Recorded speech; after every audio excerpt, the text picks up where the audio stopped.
नमस्कार, प्रादेशिक समाचार के साथ मैं नैन्सी कुमारी। पहले मुख्य समाचार। केंद्र सरकार ने लोकसभा में भारतीय अर्थव्यवस्था पर श्वेत पत्र पेश कर कहा, 2014 से पहले की हर चुनौती को सही नीतियों, सच्चे इरादों और उचित निर्णयों से दूर किया। मुख्यमंत्री चंपई सोरेन ने झारखंड मंत्रालय में की खान एवं भूतत्व विभाग के योजनाओं की समीक्षा।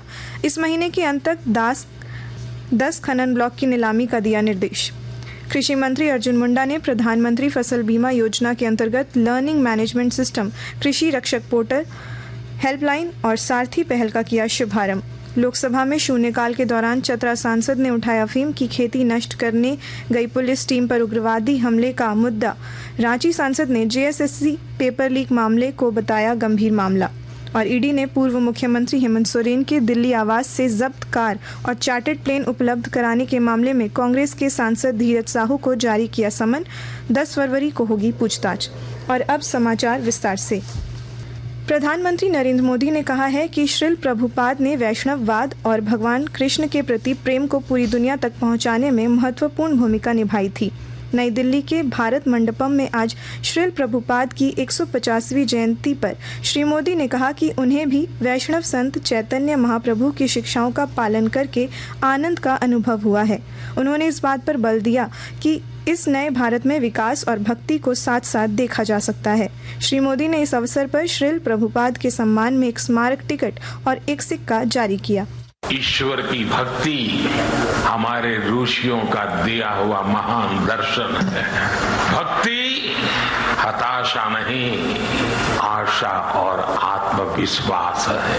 भय भक्ति नहीं, उत्साह है, उमंग है। राग और वैराग्य के बीच में जीवन में चैतन्य का भाव भरने का सामर्थ्य होता है भक्ति में। केंद्र सरकार ने आज लोकसभा में भारतीय अर्थव्यवस्था पर एक श्वेत पत्र पेश किया, जिसमें कहा गया कि 2014 से पहले के युग की हर चुनौती को सही नीतियों, सच्चे इरादों और उचित निर्णयों के साथ अपने आर्थिक प्रबंधन और शासन के माध्यम से दूर किया गया था। इसमें कहा गया है कि इसने देश को निरंतर उच्च विकास के दृढ़ पथ पर रखा है। श्वेत पत्र वित्त मंत्री निर्मला सीतारमण ने पेश किया। मुख्यमंत्री चंपई सोरेन ने आज झारखंड मंत्रालय में खनन एवं भूतत्व विभाग द्वारा संचालित योजनाओं की कार्य प्रगति की समीक्षा की। मुख्यमंत्री ने कहा कि खनन विभाग राजस्व का एक मुख्य स्रोत माना जाता है। उन्होंने अधिकारियों को निर्देश दिया कि वैसे खनन ब्लॉक जिनकी पहले से नीलामी अथवा आवंटन हो चुका है, उन्हें जल्द से जल्द चालू किया जाए। खनन कार्य का जिम्मा जिस कंपनी या संस्थान को आवंटित किया गया है, उनके साथ बैठक कर खनन कार्य शीघ्र प्रारंभ कराएं। जो कंपनी खनन कार्य में रुचि नहीं दिखा रही है, उन्हें स्पष्टीकरण कर उनका आवंटन रद्द करें। बैठक में मुख्यमंत्री खनन विभाग द्वारा चिन्हित 10 विभिन्न खनन ब्लॉक की नीलामी अथवा आवंटन प्रक्रिया को पूरा करने का निर्देश अधिकारियों को दिया है। झारखंड के पूर्व मुख्यमंत्री हेमंत सोरेन की गिरफ्तारी और राज्य में राष्ट्रपति शासन लगाने के आरोपों का खंडन करते हुए राज्यपाल सीपी राधाकृष्णन ने एक समाचार एजेंसी को जवाब दिया है। उन्होंने कहा कि ईडी ने जमीन घोटाले से जुड़े मनी लॉन्ड्रिंग मामले में पूर्व मुख्यमंत्री हेमंत सोरेन को गिरफ्तार किया है। राज्यपाल ने इस बात का भी खंडन करते हुए कहा कि राजभवन की ओर से झारखंड में राष्ट्रपति शासन लगाने की अनुशंसा नहीं की गई है, जबकि संविधान के तहत कार्य किया गया है। उन्होंने कहा कि ऐसी खबर छापने वाले अखबारों को नोटिस जारी करने का भी निर्देश दिया गया है। गौरतलब है कि पिछले दिनों विधानसभा में विश्वास मत के दौरान पूर्व मुख्यमंत्री हेमंत सोरेन ने आरोप लगाया था कि उनकी गिरफ्तारी के पीछे राजभवन की भूमिका है। कृषि मंत्री अर्जुन मुंडा ने आज नई दिल्ली में प्रधानमंत्री फसल बीमा योजना के अंतर्गत लर्निंग मैनेजमेंट सिस्टम LMS, कृषि रक्षक पोर्टल, हेल्पलाइन और सारथी पहल का शुभारंभ किया। उन्होंने कहा कि इससे बीमित किसानों को फायदा होगा और उनका जोखिम भी कम होगा। श्री मुंडा ने कहा कि कृषि रक्षक पोर्टल और हेल्पलाइन एक एकीकृत शिकायत निवारण तंत्र है, जिसमें एक डिजिटल पोर्टल और एक कॉल सेंटर विकसित किया गया है। इसमें किसान शिकायतें, चिंताएं और प्रश्न दर्ज करा पाएंगे। सारथी मंच बीमा उत्पादों को स्वास्थ्य, जीवन, संपत्ति, कृषि उपकरण, मोटर संपत्ति और आपदा जोखिमों के लिए कवरेज प्रदान करता है। श्री मुंडा ने कहा कि लर्निंग मैनेजमेंट सिस्टम को देश भर में प्रमुख कृषि योजनाओं को लागू करने में हितधारकों के प्रशिक्षण के लिए डिज़ाइन किया गया है। आकाशवाणी के ताज़ा तरीन समाचारों के लिए आप हमारी वेबसाइट newsonair.com पर लॉग ऑन कर सकते हैं। ताज़ा समाचार X handle @AIR news alerts और Facebook page All India Radio news पर भी उपलब्ध है। आप प्रादेशिक समाचार एकांश के एक्स हैंडल @AIR न्यूज़_रांची और फेसबुक, इंस्टाग्राम पेज तथा YouTube channel AIR news Ranchi पर भी हमारे बुलेटिन सुन सकते हैं। प्रादेशिक समाचार आप आकाशवाणी रांची से सुन रहे हैं। JSSC CGL परीक्षा पेपर लीक मामले के विरोध में भारतीय जनता युवा मोर्चा महानगर की ओर से आज रांची में राजभवन के समीप एक दिवसीय धरना दिया गया। मोर्चा ने धरना के माध्यम से राज्य के युवाओं के हक और अधिकार की मांग पर प्रदर्शन किया। भारतीय जनता मोर्चा के कार्यकर्ताओं ने कहा कि राज्य सरकार के लगभग 4.5 साल के कार्यकाल में राज्य के युवा ठगे गए हैं। राज्य सरकार की रोजगार उपलब्ध कराने के प्रति कोशिश निराशाजनक रही है।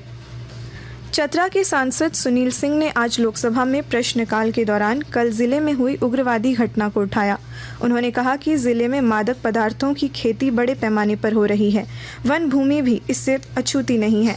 उन्होंने केंद्रीय गृह मंत्रालय से मांग करते हुए कहा कि जिले में हो रही नशीले पदार्थों की खेती और वन भूमि पर चल रही अवैध गतिविधियों को समाप्त करने के लिए उच्च स्तरीय जाँच की जाए। गौरतलब है कि चतरा में कल अफीम की खेती नष्ट करने निकली पुलिस पार्टी पर घात लगाकर नक्सलियों ने हमला कर दिया था, जिसमें 2 जवान शहीद हो गए और 3 अन्य घायल हो गए। इधर आज राज्य के पुलिस महानिदेशक अजय कुमार और ADG संजय लाटेकर ने चतरा पुलिस लाइन जाकर शहीदों को श्रद्धांजलि दी। उपराजधानी दुमका में राजकीय जनजाति हिजला मेला महोत्सव की तैयारी जोरों से चल रही है और जानकारी के साथ हमारे संवाददाता। उपराजधानी दुमका में राजकीय जनजातीय हिजला मेला महोत्सव की तैयारी जोर शोर से चल रही है। यह मेला दुमका शहर से 4 किलोमीटर दूर हिजला पहाड़ी की ढलान और मयूराक्षी नदी के बीच की जमीन पर लगती है। 1890 से यह मेला यहीं लगता आया है। मेला 16 फरवरी को शुरू होगा और 23 फरवरी तक चलेगा। मेले के शानदार आयोजन के लिए जिला प्रशासन की टीम और हिजला मेला समिति समन्वित रूप से तैयारी में जुटी है। मेला परिसर में इस बार कई नई चीजें देखने को मिलेंगे। इनमें मारंगबुरु स्थल का सौंदर्य और नई कृषि उत्पाद शामिल है। मेले में जनजातीय संस्कृति, खेलकूद, खान पान और जीवन शैली को देखने का बड़ा अवसर मिलेगा। RK नीरद, आकाशवाणी समाचार, दुमका। प्रवर्तन निदेशालय ED ने झारखंड से कांग्रेस के राज्यसभा सांसद धीरज साहू को समन जारी कर 10 फरवरी को पूछताछ के लिए बुलाया है। श्री साहू को यह समन झारखंड के पूर्व मुख्यमंत्री हेमंत सोरेन के दिल्ली स्थित आवास पर बीते 29 जनवरी को बरामद कार एवं उन्हें चार्टर्ड प्लेन उपलब्ध कराने के मामले में जारी किया गया है। गौरतलब है कि ED की टीम ने जिस कार को बरामद किया था वह धीरज साहू के हरियाणा के गुरुग्राम स्थित मानेसर आवास के पते पर रजिस्टर थी। दूसरी ओर ED की टीम आज सांसद धीरज साहू के मानेसर स्थित आवास पर मामले की जांच करने पहुंची है। गौरतलब है कि पिछले साल दिसंबर में आयकर विभाग ने धीरज साहू से जुड़े झारखंड एवं ओडिशा स्थित आवास एवं संस्थानों में छापेमारी कर 395 करोड़ रुपए बरामद किया था। अब कुछ संक्षिप्त खबरें। लोहरदगा जिले में पुलिस ने एक युवक को अवैध हथियार के साथ गिरफ्तार कर जेल भेज दिया है। पुलिस अधीक्षक हारिश बिन जमा ने बताया कि कूड़ू थाना क्षेत्र एक व्यक्ति के अवैध हथियार लेकर घूमने की सूचना मिली थी। उनके निर्देश एक टीम बनाकर कूड़ू थाना प्रभारी ने युवक को पकड़ लिया। हजारीबाग जिले के नगर भवन में PM विश्वकर्मा योजना को लेकर एक सेमिनार सह जागरूकता कार्यक्रम का आयोजन किया गया। रांची से आए MSME विकास योजना के संयुक्त सचिव इंद्रजीत यादव ने मौजूद कारीगरों को इस योजना का लाभ उठाने की जानकारी दी। गढ़वा जिले के रंका थाना के सोंदा गांव में पैसा चोरी करने का आरोप लगाकर 4 वर्षीय बच्चे की हत्या कर दी गई। बच्चे का शव बुधवार की देर शाम एक कुएं से बरामद किया गया। शव मिलते ही आज सुबह ग्रामीणों और परिजनों ने NH 75 को रंका मोड़ के पास जाम कर दिया। SDPO और BDO ने जाम हटवाया। पुलिस ने बताया कि मामले में 4 लोगों को गिरफ्तार किया गया है। सरायकेला खरसावां जिले के ईचागढ़ थाना क्षेत्र में उत्पाद विभाग की टीम ने अवैध शराब की मिनी फैक्ट्री का भांडाफोड़ किया है। उत्पाद निरीक्षक ने बताया कि भारी मात्रा में अवैध शराब जब्त किया गया है। अंत में मुख्य समाचार एक बार फिर। केंद्र सरकार ने लोकसभा में भारतीय अर्थव्यवस्था पर श्वेत पत्र पेश कर कहा, 2014 से पहले की हर चुनौती को सही नीतियों, सच्चे इरादों और उचित निर्णयों से दूर किया। मुख्यमंत्री चंपई सोरेन ने झारखंड मंत्रालय में की खान एवं भूतत्व विभाग की योजनाओं की समीक्षा। इस महीने के अंत तक 10 खनन ब्लॉक की नीलामी का दिया निर्देश।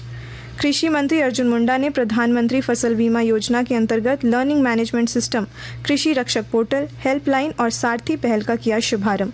लोकसभा में शून्यकाल के दौरान चतरा सांसद ने उठाया अफीम की खेती नष्ट करने गई पुलिस टीम पर उग्रवादी हमले का मुद्दा।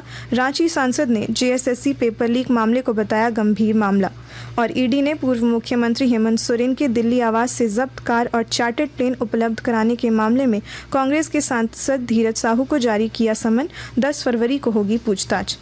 इसके साथ ही आकाशवाणी रांची से प्रादेशिक समाचार का ये बुलेटिन समाप्त हुआ। नमस्कार।